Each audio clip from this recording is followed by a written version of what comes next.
Hi everyone, welcome back to my channel. कैसे हो आप सभी? आई एम श्योर कि आप सभी लोग ठीक होंगे।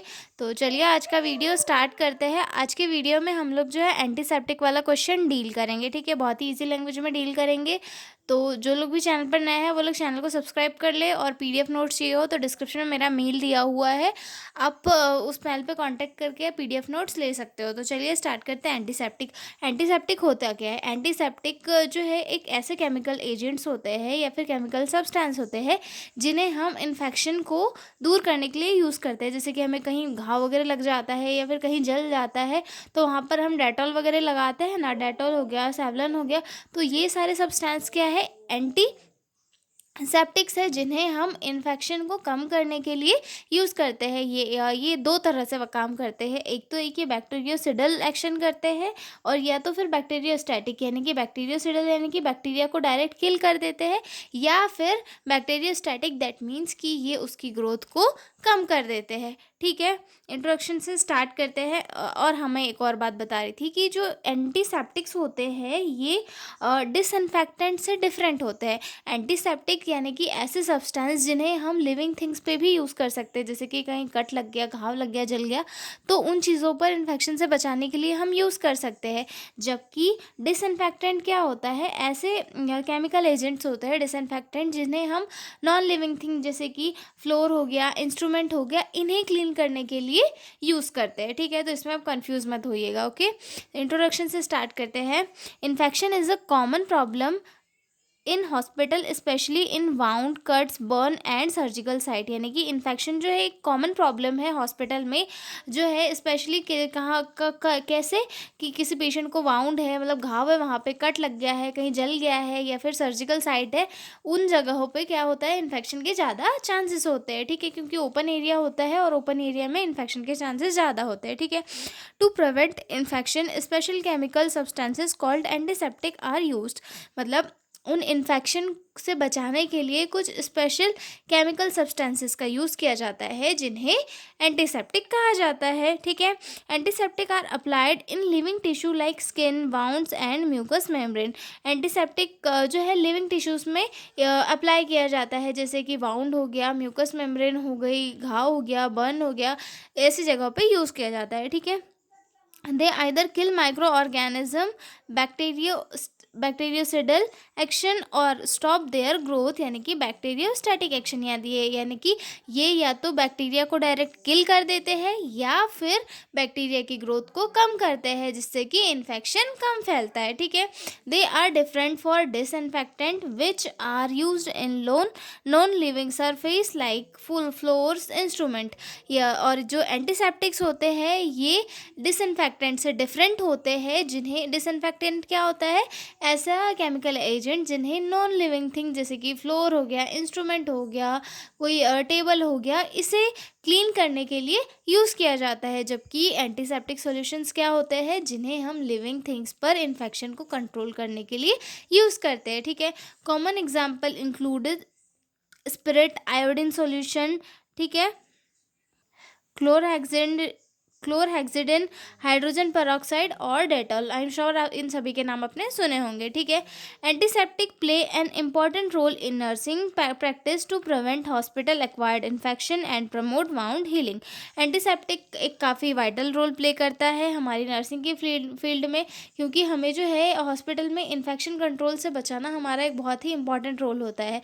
तो जो एंटीसेप्टिक्स होते हैं ये वाउंड हीलिंग को प्रमोट करते हैं और इन्फेक्शन को स्प्रेड होने से रोकते हैं। ठीक है, डेफिनेशन देखते हैं। Antiseptic are chemical substances which prevent the growth of microorganism or kill them when applied on living tissues like skin, wound और mucous membrane। यानी कि एंटीसेप्टिक ऐसे केमिकल सब्सटेंस होते हैं जो माइक्रो ऑर्गेनिज्म की ग्रोथ को या तो ख़त्म कर देते हैं या फिर उन्हें डायरेक्ट किल कर देते हैं। जब इन्हें किसी लिविंग टिश्यू पे, स्किन पे, वाउंड पे लगाया जाता है तो ये माइक्रो ऑर्गेनिज्म यानी कि इन्फेक्शन कॉजेटिव बैक्टीरिया या वायरस को जो है ख़त्म कर देते हैं, जिससे कि जो है वो और आगे जो है इन्फेक्शन कॉज नहीं करता। ठीक है, आगे देखते हैं इंडिकेशन ऑफ एंटीसेप्टिक, मतलब इन्हें कब यूज़ किया जाता है। ठीक है, to clean wounds, cut and abrasions before in मतलब कट वाउंड वगैरह हो गया तो वहाँ पे जो है इसे यूज़ किया जाता है।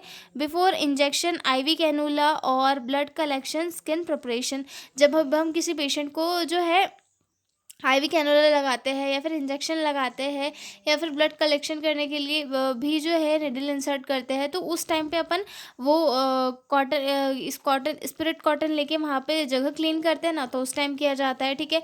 बिफोर सर्जरी स्किन को डिसइंफेक्ट करने के लिए। ठीक है। To clean hands of doctor nurses and patient, मतलब डॉक्टर नर्सेस और पेशेंट मतलब जो भी हेल्थ केयर वर्कर्स है उनके हाथों को क्लीन करने के लिए। ठीक है। For mouth wash, gargle, vaginal wash in some condition, और कुछ कुछ कंडीशन में जो है अगर वेजाइना में कभी इन्फेक्शन हो जाता है तो वहाँ पर यूज़ कर लिया जाता है। गार्गल करने के लिए किया जाता है, वेजाइनल वॉश के लिए किया जाता है। ठीक है। To prevent infection in burn, मतलब अगर किसी को बर्न हुआ है जगह पे कहीं स्किन जल गई है तो उस जगह पे जो है इन्फेक्शन से को रोकने के लिए। ठीक है। उसके बाद आगे देखते हैं कॉमन एग्जाम्पल ऑफ एंटीसेप्टिक्स की कौन से कॉमन एग्जाम्पल है एंटीसेप्टिक के। तो सबसे फर्स्ट अल्कोहल आता है, जिसमें एथेनॉल या फिर isopropyl alcohol used as a spirit swab before injection. Spirit swab जो भी नर्सिंग फील्ड वाला है वो सब जानता है कि स्पिरिट स्वैब कब कब और कहाँ कहाँ यूज़ किया जाता है। ठीक है। फिनॉल्स एंड डेरिवेटिव्स जैसे कि डेटॉल हो गया, लाइजोल हो गया, ये सारी चीज़ें भी हम लोग यूज़ करते हैं। ठीक है। उसके बाद आता है हेलोजन। हेलोजन्स में क्या होता है, povidone iodine, tincture iodine, chlorine sodium. ठीक है। Chlorine solution. ठीक है। उसके बाद आते हैं बाइगोनाइट्स, यानी कि जो सेवलॉन होता है वो भी एक एंटीसेप्टिक सॉल्यूशन ही होता है। ठीक है। हाइड्रोजन पेरोक्साइड भी हम सभी को पता है, वाउंड हीलिंग के टाइम पे इसे मतलब वाउंड को क्लीन वगैरह करने के लिए यूज़ किया जाता है। ठीक है। सिल्वर कंपाउंड, सल्फर डियाजिन जो है जब किसी पेशेंट को बर्न हो जाता है उस कंडीशन में यूज़ किया जाता है। ठीक है। एडवांटेज देख लेते हैं कि क्या क्या एडवांटेज है एंटीसेप्टिक सॉल्यूशंस के।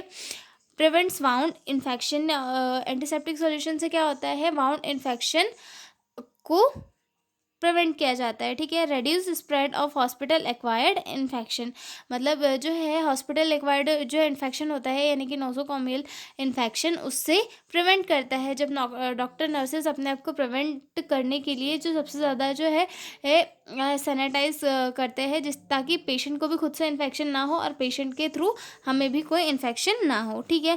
Easy to apply and easily available, ये काफ़ी ईजीली अवेलेबल होते हैं और बहुत ही ईजीली अप्लाई करने में भी होते हैं कि लिया हाथ पे और रगड़ लिया, हो गया अप्लाई। ठीक है। Some antiseptic like Savlon have long lasting effects, मतलब जो कुछ कुछ जो एंटीसेप्टिक्स होते हैं सेवलॉन जैसे, वो लॉन्ग लास्टिंग इफेक्ट भी शो करते हैं। ठीक है। जिससे लॉन्ग लास्टिंग जो है प्रिवेंशन मिलता है। ठीक है। डिसएडवांटेज भी देख लेते हैं इनके क्या क्या होते हैं। Some cause skin irritation, burning और एलर्जी, कुछ कुछ जो हाई पावर वाले रहते हैं जिससे किसी किसी को एलर्जी भी रहती है, तो उस कंडीशन में क्या होता है, उनको इरिटेशन होने लगती है, कभी कभी बर्निंग होने लगती है, एलर्जी होने लग जाती है। ठीक है।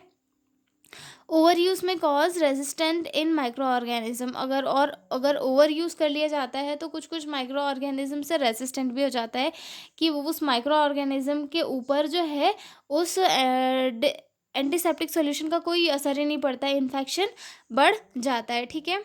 उसके बाद some are toxic if absorbed in large amount, मतलब कुछ कुछ एंटीसेप्टिक टॉक्सिक भी होते हैं, अगर लार्ज अमाउंट में अगर स्किन में एब्जॉर्ब हो गए तो उसके कारण स्किन इन्फेक्शन, स्किन बर्न या फिर इरिटेशन ऐसी कॉम्प्लिकेशन भी दिखने लगती है। ठीक है। Not all antiseptic are effective against all type of germs, मतलब जो सारे टाइप के एंटीसेप्टिक्स होते हैं वो हर किसी बैक्टीरिया के सामने इफेक्टिव नहीं होते। हो सकता है कई बार बैक्टीरिया ज़्यादा स्ट्रांग हो जो जिसे जो है एंटीसेप्टिक किल नहीं कर पाए या फिर उसकी ग्रोथ को रोक नहीं पाए। ठीक है।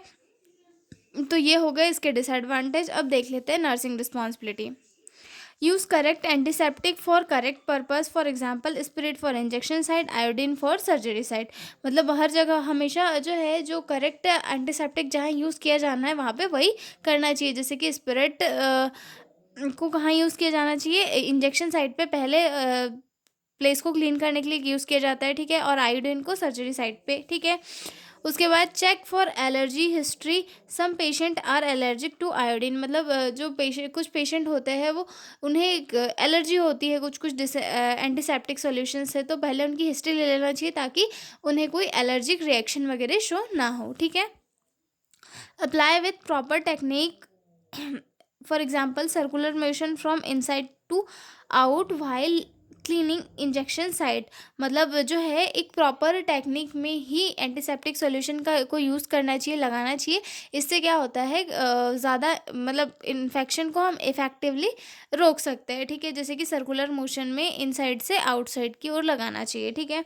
Avoid contamination, use sterile cotton और स्वैब, कंटामिनेशन को अवॉइड करना चाहिए। हम हमेशा जो है स्टेराइल कॉटन और स्वेब का यूज़ करना चाहिए, जिससे कि कंटामिनेशन ना हो और इन्फेक्शन ना स्प्रेड हो, ठीक है। Educate patient about personal hygiene and antiseptic use, patient को जो है पर्सनल हाइजीन और एंटीसेप्टिक सॉल्यूशन के यूज़ के बारे में प्रॉपरली एजुकेट करना चाहिए, ताकि वो भी अपने लाइफस्टाइल में इसे ढाले और अच्छे से यूज़ करना सीखे, ठीक है। तो हमारा ये क्वेश्चन डील हो चुका है, तो अब हम स्टार्ट करते हैं अगला क्वेश्चन एंटी मलेरियल वाला, वो हम देखेंगे नए वीडियो में। तब तक के लिए बाय बाय।